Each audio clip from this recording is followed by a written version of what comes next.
Let's look at counting pi systems.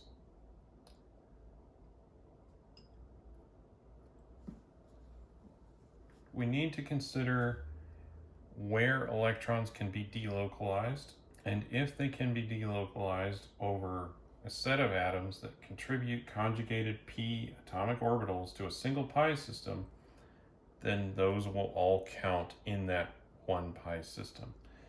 So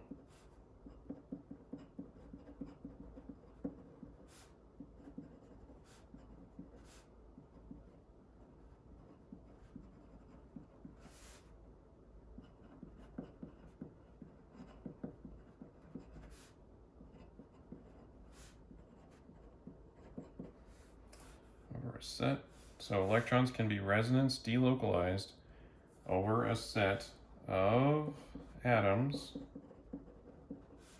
that contribute conjugated p orbitals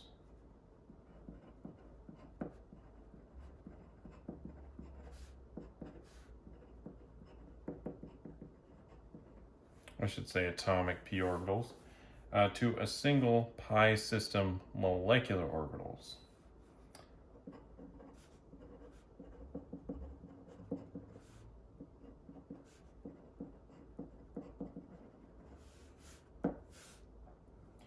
And what we'll do is we're going to count the number of electrons that are shifted by the resonance. So let's look at an example of this, which is similar to our allele. So we've got this with a little plus charge there, and we can resonance shift that over.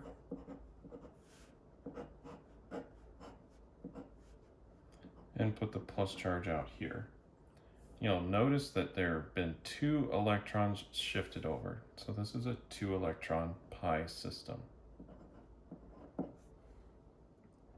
Yeah, we could change that by adding additional electrons in. So let's do that. So let's say we've got a pair of electrons right here. It's got a negative charge with that. And if we shift those to make a double bond there and shift those onto that carbon, I can draw a new resonance structure with the lone pair on this tertiary carbon and the double bond moved over to here.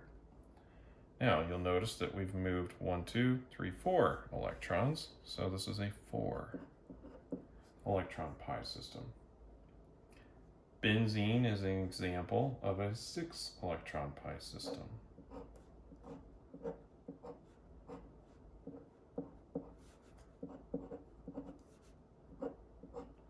So we have the electrons here. Move the double bonds around, so just shifting these around the ring. So 6 electrons have moved during that shift, so 6-electron system. Molecules can have more than one pi system. So let's look at that.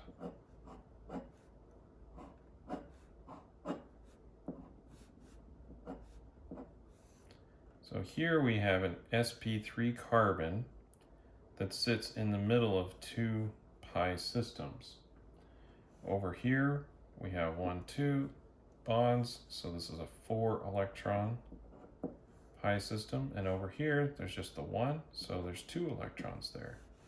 And separating them is an sp3 carbon. And this will break apart these 2 systems so they are not able to offer resonance structures that would interact this system with that system. So this sp3 carbon breaks up the pi system. Similarly, we can see that with the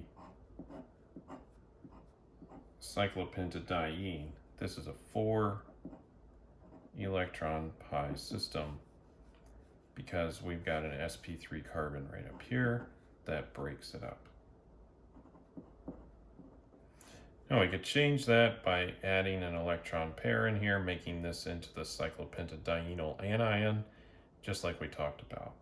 And then that would fully conjugate this ring. But as it stands right now, this sp3 carbon breaks up the conjugation. So it really only exists on this lower part of the molecule.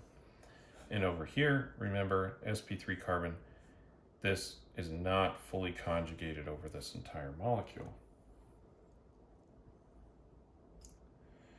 What happens when we start involving triple bonds?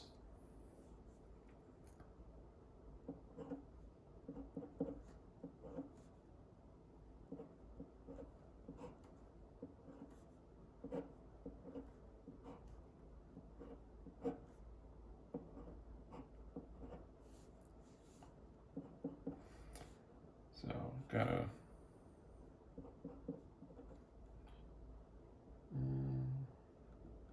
no, that one's just CH.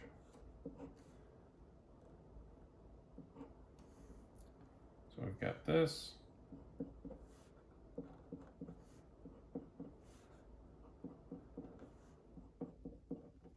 Right here.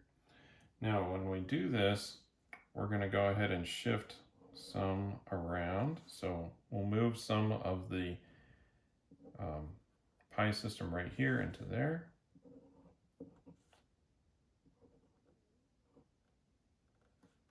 And then move that over onto that carbon.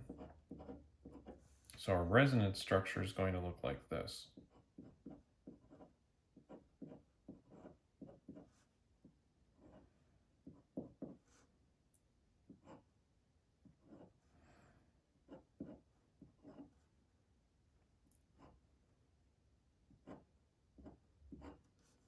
Getting a little lazy here, I guess.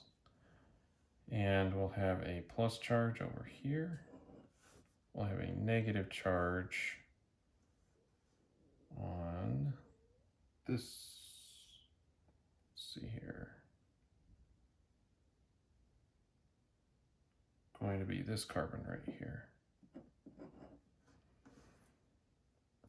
Now, you'll notice that when we moved this, there was 1, 2, 3 arrows, so 6 electrons moved. So we have a 6 electron pi system. You might be asking, well, what about the other pi system? Right? Because there's still a double bond. Well, that's not involved in the resonance structure. So that is a separate 2 electron pi system right there as part of the triple bond. The reason for that is that when you have a triple bond, there will be overlap in one axis, right? And then overlap perpendicular to that. And so those two will not interact with each other or interact with the rest of the pi system.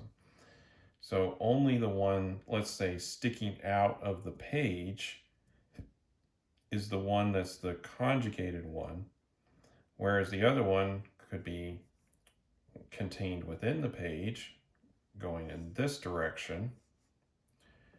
That one's not involved. We can draw another structure here that does not involve a triple bond that has a similar case. Well, at least the initial resonance structure does not. The predominant resonance structure.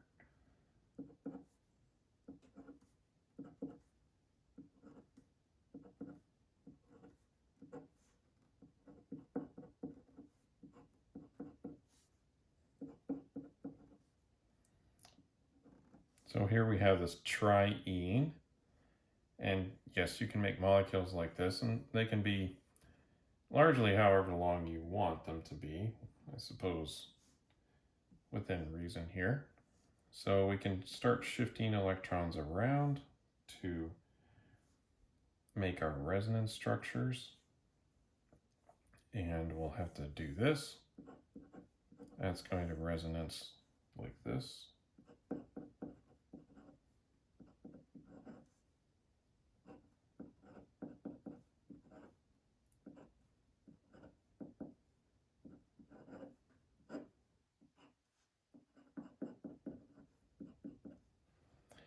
Now you'll notice that one of these double bonds actually did not move. It's still there.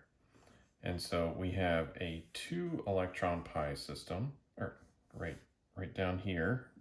Let's just write it here. And we also have a 4 electron pi system up here. So 2 different systems, even though they look very much like they're one system. Now, we can also do this with heterocyclic aromatic compounds. So let's look at one of those. Right here. And then we can involve our electrons right there. Shift these around the ring. And we'll form a resonance structure that's probably not contributing much to the overall character of this molecule, just due to the charge separation that's pretty close to each other.